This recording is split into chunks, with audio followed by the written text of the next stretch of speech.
সুষ্ঠু নির্বাচন ছাড়া পরিপূর্ণ গণতন্ত্র প্রতিষ্ঠা সম্ভব নয় বলে মন্তব্য করেছেন বিএনপির ক্রীড়া বিষয়ক সম্পাদক আমিনুল হক।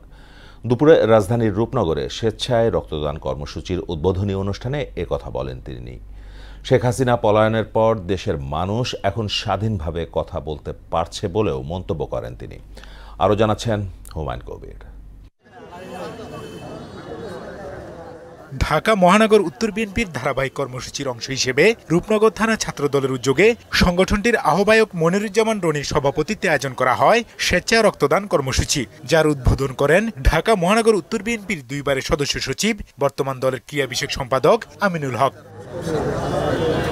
আওয়ামী লীগ আমলের নির্যাতনের চিত্র তুলে ধরে তিনি বলেন, বিএনপি সবসময় মানুষের কল্যাণে কাজ করেছে।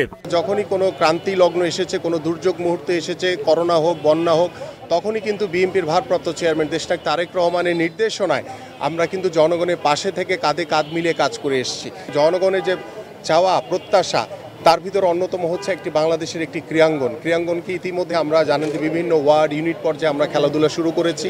গণতন্ত্র প্রতিষ্ঠার জন্য অন্তর্বর্তী সরকারকে একটি সুষ্ঠু নির্বাচনের আয়োজনের আহ্বান জানান বিএনপির ক্রীড়া বিষয়ক সম্পাদক। বাংলাদেশ নতুনভাবে স্বাধীন হয়েছে, সেই স্বাধীন বাংলাদেশে আমাদের প্রত্যাশা হচ্ছে একটি অবাধ সুষ্ঠু নির্বাচন, এবং সেই নির্বাচনের মাধ্যমে আমি বিশ্বাস করি গণতন্ত্র পরিপূর্ণভাবে প্রতিষ্ঠা হবে, কারণ এখন পর্যন্ত কিন্তু গণতন্ত্র পরিপূর্ণভাবে প্রতিষ্ঠা হয়নি।